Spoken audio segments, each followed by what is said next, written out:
Okay, so today we're doing an Ask the Audience session.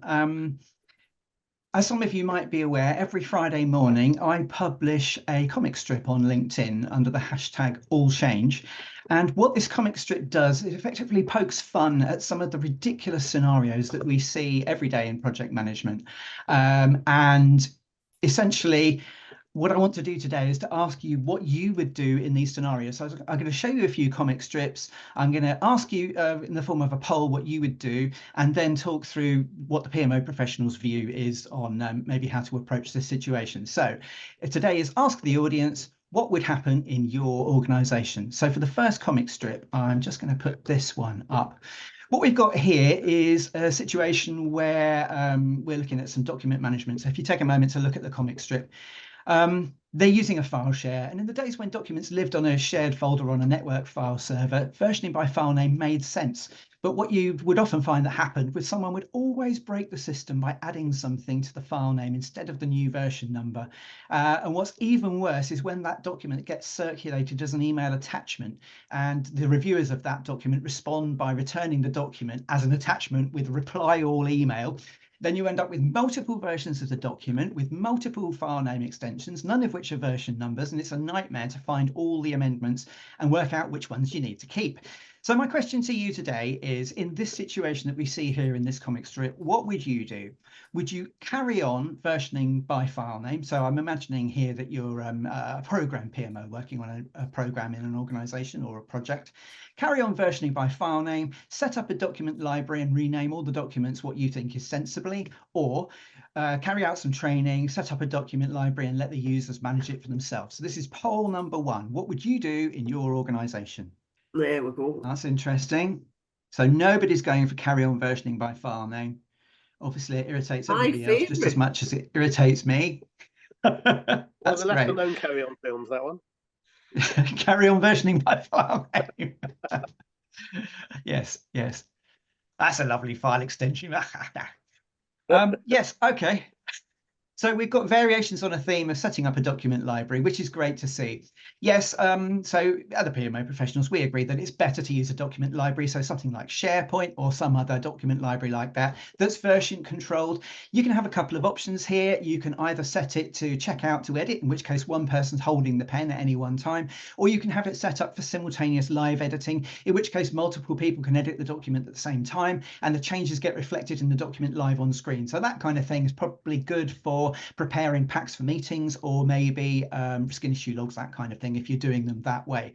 Either of these approaches mean that you save a new version with each change to the document. You can see who saved each version. You can restore the document to a previous version. Everybody sees all the changes, and you have one document that you can circulate as a hyperlink to an email, and it always points to the latest document version rather than something from a few days ago that someone has changed. Okay, that's that one. Excellent. Moving on, and I don't know how I'm doing for time here, so Eileen, I'm going to rely on you to tell me when I need to stop. So second one, and this is a program or portfolio level one. So if you just have a moment to look at the comic strip. So we've got a forecast here, and we've got a central PMO that is trying to strip out contingencies and project managers that are trying to hide it. So in this scenario, is the project management on the right? So that's the one in the orange shirt. Is that project management a disgrace to their profession for cynically trying to hide contingency in their project? Or are they being refreshingly candid and calling out the game that they're forced to play to protect themselves and their budget? Fingers on buzzers, please. Away you go with your voting. Interesting. Okay, that's a heavy bias towards being refreshingly candid. I think that we all know this game goes on. Yeah.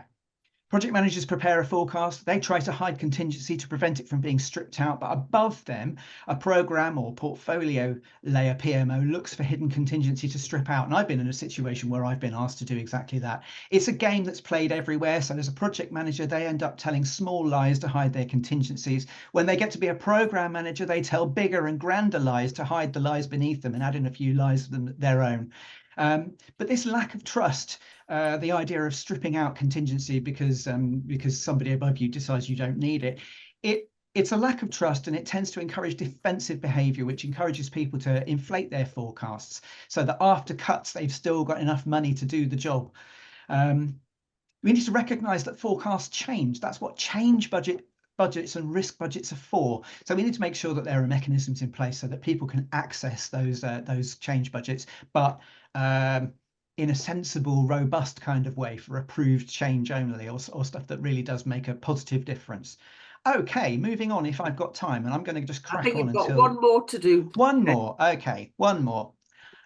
Next one then, and this is another portfolio level situation where we've got an executive asking what we're getting back for the change spend, and we don't know because nobody's using business cases, which is a scenario that I'm sure more of us recognise than we would like. So in your organisation, can a CXO get a project implemented just by shouting JFDI? So that's just flipping do it in case you've never come across that expression before.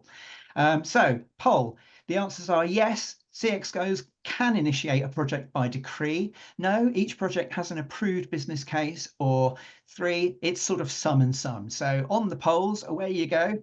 Press your buzzers and vote now, please. So can you initiate a project by decree, or executives can? Do you always have an approved business case, or is it some and some?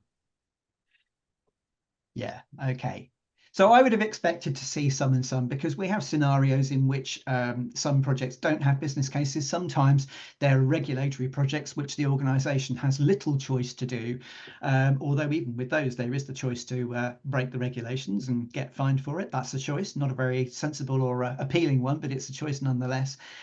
So yes, there are some and some, but the PMO Professionals' view is, of course, that it's a better idea to have business cases and fewer JFDI projects, because it means that if you do have business cases that get approved by a group of CXOs, it means that the projects that are approved for implementation are the ones that move the organisation forward, the ones that move the organisation towards achieving its strategic objectives, rather than satisfying the needs of one particular CXO in one particular function.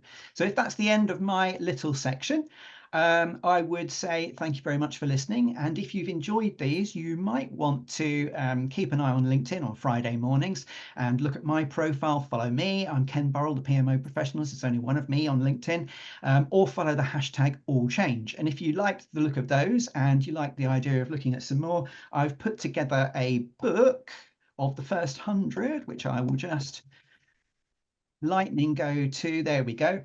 I've put together a book of the first 100. It's called Working in Projects It's All Change. And if you look on Amazon, you can find that by searching for Ken Burrell All Change, or there's a QR code and a link there.